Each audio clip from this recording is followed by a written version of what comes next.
এই আন্দোলনের সঙ্গে ছিলাম এবং আমরা যত বড় বক্তব্য দিয়েছি, যতভাবে দিয়েছি এবং যত সামনাসামনি বলেছি এবং যতভাবে আমরা এদের সমর্থন করা দরকার সেটা করার চেষ্টা করেছি এবং করেছি।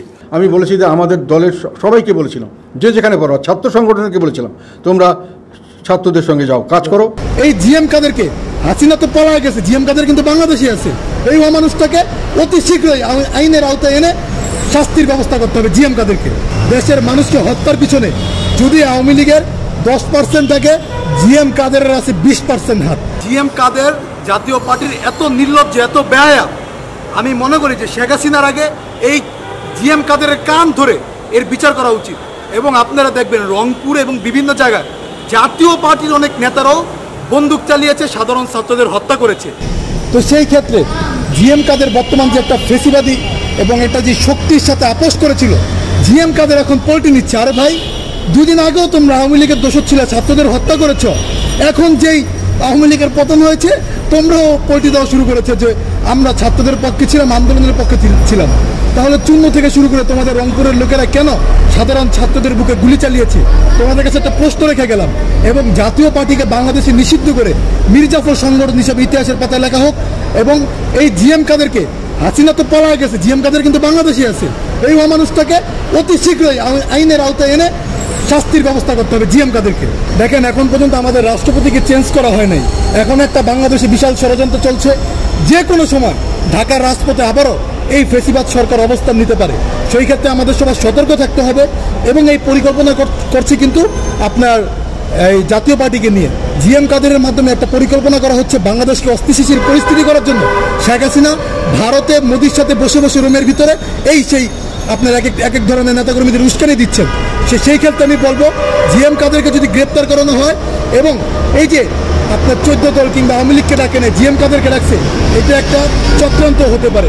টাকা খেয়ে যে কেউ পল্টি দিতে পারে। ভাই, আমরা বাঙালি, আমরা মানুষ, এনি টাইম যে কেউ পল্টি দিতে পারে। টাকার কাছে সবাই বিক্রি হয়ে যেতে পারে।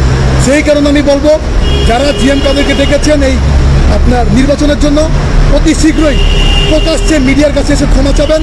এবং এই জিএম কাদেরের যে দল আছে, এই আপনার মির্জাফরি বাংলাদেশ জাতীয় পার্টি, এটাকে বহিষ্কৃত করতে হবে। এই পার্টিকে আজীবনের জন্য নিষিদ্ধ করতে হবে। এরা যেন কোনো জায়গায় মিছিল মিটিং করতে না পারে, এদের যেন কোনো নির্দিষ্ট কার্যালয় না থাকে। 14 সালে আপনারা দেখেছেন, তখন আমরা ছোট ছিলাম। সেই সময় এই জিএম কাদের বলেছিল যদি বিএনপি অংশগ্রহণ না করে তাহলে আমরা অংশগ্রহণ করব না। কিন্তু তখন বিএনপি অংশগ্রহণ করে নাই, কিন্তু জাতীয় পার্টি এই মির্জাফর অংশগ্রহণ করেছে। 2018 সালে আপনারা দেখেছেন যে সেখানে রাতের বেলা ভোট চুরি হয়েছে। এই নির্বাচনও জিএম কাদেরের মতো বেইমান বাটপার চোর বাটপারি করেছে, সাধারণ মানুষের রক্ত চুষে খেয়ে এরা নির্বাচনে অংশগ্রহণ করেছে। 2024 সালে এসেও এরা সেম কাহিনী করেছে। এই মির্জাফরি কর্মকাণ্ডের সাথে এরা সম্পৃক্তভাবে জড়িত। এবং দেশের মানুষকে হত্যার পিছনে যদি আওয়ামী লীগের 10% থাকে, জিএম কাদেরের আছে 20% হাত। কারণ যদি তখন নির্বাচনকে এরা বৈধতা না দিত, এরা যদি অংশগ্রহণ না করতো, তাহলে জাতিসংঘের কাছে কিংবা বহির্বিশ্বের কাছে আমাদের নির্বাচনটা বৈধতা পেত না। তাদের নির্বাচনের কারণে আমাদের বহির্বিশ্ব আপনার নির্বাচনটা বৈধতা ঘোষণা করেছিল, চাপের কারণে হোক বা রাজনৈতিক প্রেক্ষাপটে হোক। সেই ক্ষেত্রে হেফাজতের সময়ের কথা আমি বলি, হেফাজতের সময় 30,000 আলেম ওলামাকে শেখ হাসিনা হত্যা করেছে এবং তিনি সরাসরি স্বরাষ্ট্রমন্ত্রীকে নির্দেশ দিয়েছিলেন যেন হেফাজতের নেতাকর্মীরা উঠে যেতে না পারে। আচ্ছা, প্রধানমন্ত্রী শেখ হাসিনা এরা বলে যে বঙ্গবন্ধুকে 15ই আগস্ট হত্যা করা হয়েছিল।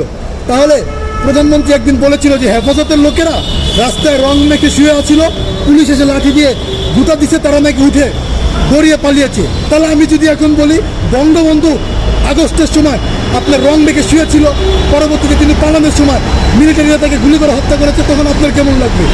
তো এই কথাগুলো থেকে বিরত থাকেন। এবং জিএম কাদের বলেন কিংবা তাদের যেই রৌনক এরশাদ আছে, এদেরকে অতি শীঘ্রই বহিষ্কৃত করতে হবে। এরা চাটুকার, এরা বাংলাদেশের জন্য একটা ভয়ানক আপনার কী বলে এটাকে, করোনা যেমন একটা আপনার ভয়ানক রোগ, এরকম এরাও বাংলাদেশের জন্য একটা ভয়ানক অস্ত্র হয়ে দাঁড়িয়েছে। এদের বিরুদ্ধে আমাদের সোচ্চার হতে হবে এবং এদেরকে সব জায়গা থেকে বহিষ্কৃত করতে হবে। এবং ওপেনলি যেন এরা কোনো মিছিল মিটিং না করতে পারে, বাংলাদেশের যেন কোনো জঙ্গি সংগঠন, কোনো টেরোরিজমে আওয়ামী লীগের মাধ্যমে তৈরি না করতে পারে, আমাদের সতর্ক থাকতে হবে।